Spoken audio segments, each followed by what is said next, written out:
पनवेल के चिखले गांव का ये 17 साल का लड़का शुभम पढ़ाई में अव्वल, खेलों में बाजीगर और घर के हालात सुधारने के लिए मजदूरी करने वाला बेटा। लेकिन आज शुभम की जिंदगी जंग लड़ रही है। 1 मई को शुभम मंडप का काम करने गया, वहीं उसे करंट लग गया। जोरदार झटके के बाद उसका शरीर लगभग बेकार हो गया। सिर्फ आंखें और दिल धड़क रहे थे, बाकी सब कुछ कोमा की गिरफ्त में है।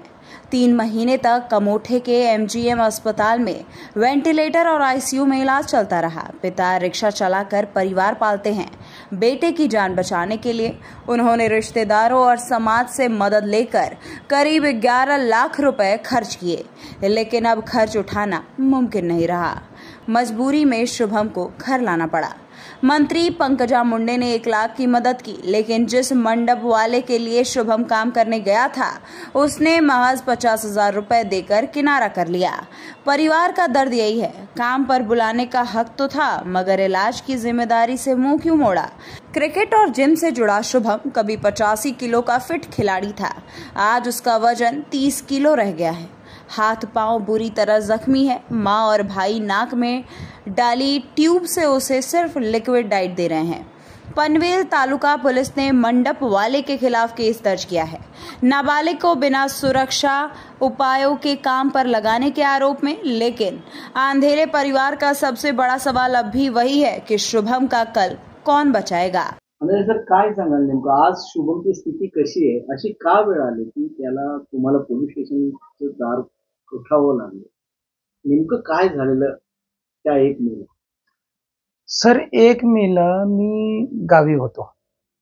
मला पंकज ज्ञानेश्वर फडके यांनी फोन केला की तुमच्या मुलाला लाईटचा शॉक लागलाय. शॉक लागलाय बोलल्यानंतर मला एवढी कल्पना नव्हती की एवढा उच्च दाबाचा वगैरे शॉक असेल, तर मी याच्यामध्ये म्हणजे काय एवढं गंभीर असं काही नसेल असं मला वाटलं. पण मी ज्या वेळेस हॉस्पिटलला रात्री लगेच निघालो गावावरून, रात्री 2 वाजता पोहोचलो. पोहोचल्यानंतर बघितल्याच्या नंतर अशी परिस्थिती भयान होती की माझ्या पायाखालची जमीनच सरकली. तिथं गेल्यानंतर ना मला शुभमला बघून दिलं ना काय केलं. 3 दिवसाच्या नंतर 2 दिवसांनी मला शुभमला बघितल्यानंतर माझी तर हालत खराब झाली. त्या दरम्यान ते काय बोलले, तुम्ही घाबरू नका, मी तुमचं काय होईल तो खर्च देऊ. पण आज 5 महिने झाले अजिबात काय मदत करायचं नाव घेत नाहीत. पण त्याच्यामुळं मला शेवटी पर्याय काय राहिला की मला पोलीस स्टेशनला जावं लागलं. नाही कुणाकडून तर निदान सरकार दरबारी तरी मला मदत भेटणार आहे. मी कुठे जाणार मग शेवटी? मी गरीब माणूस आहे. मी रिक्षा चालवून माझ्या कुटुंबाचा उदरनिर्वाह करतो सर. एक खाट माझ्या घरामध्ये बसत नाही.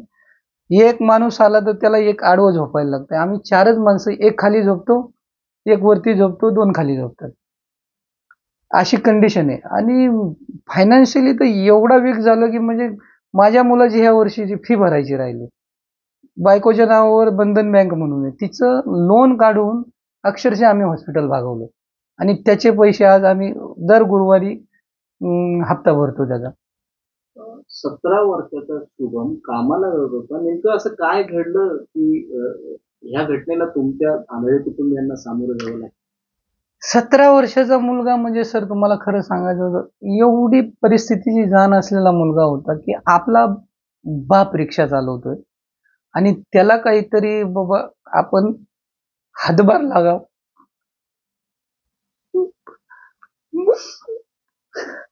मला न सांगता जायचं काहीच कारण नाही.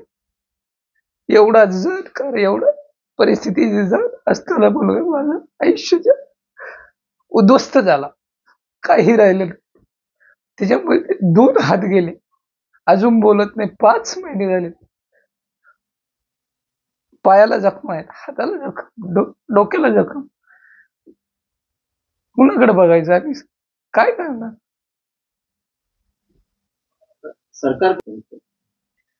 सरकारने सर आम्हाला काय मदत त्यांच्या यांनी देता येईल तेवढी देण्याचा प्रयत्न करावा सर. आम्ही काही सरकारला मागत नाही की काय मग कमीत कमी हॉस्पिटलचा जरी खर्च काय होईल इथून पुढचा शुभमला त्याच्या पायावर उभ्या राहण्यासाठी काय मदत. आई वडील तर आयुष्याला पुरणार नाहीत सर, पण त्याला पायावर उभ्या राहण्यासाठी काय मदत देता येईल ते काय कायद्यामध्ये बसल त्या पद्धतीने करावं सर. सध्या शुभमची दिनचर्या काय आहे? शुभमला सकाळपासून संध्याकाळपर्यंत नेमकं कशी काय काय ट्रीटमेंट दिली? सर, शुभमची दिनचर्या म्हणजे सकाळी 7:30 वाजता त्याला फीड द्यायला लागतं, म्हणजे लिक्विड पातळ काहीतरी. आपण डाळीचं पाणी, भाताचं पाणी 7:30ला द्यायला लागतं. 8 वाजता गोळ्या द्यायच्या, त्याच्या रेग्युलर आहेत त्या. त्याच्यानंतर मग प्रत्येक 2-2 तासांनी त्याला 9:30 वाजेपर्यंत फीड, म्हणजे ते त्याला नाकातून द्यायचं. मग त्याला थोडंफार त्याची आंघोळ घालायची, थोडी म्हणजे ओल्या कपड्याने पुसायचं, त्याचं शी साफ करायची, लघवी साफ करायची. हे आमचं दिवसभर चाललेलं असतं. ही जायची कामाला, 10,000 रुपये तिला भेटायचे कसे तरी, ते पण आमचे बंद झाले. कारण ही बायकोला घरीच राहायला लागतं. त्याच्यामुळंच अख्खा कसं चालवायचं, ह्या मुलाची फी भरायची बाकी आहे कॉलेजची. म्हणजे कसं काय कुटुंब, कसा उदरनिर्वाह करायचा, फार अवघड प्रश्न माझ्यासमोर. जी मीडिया टुडे के लिए पनवेल से मनोज भिंगाडेर की रिपोर्ट। फिलहाल इस खबर में इतना ही। बने रहिए हमारे साथ, देखते रहिए जी मीडिया टुडे। नमस्कार।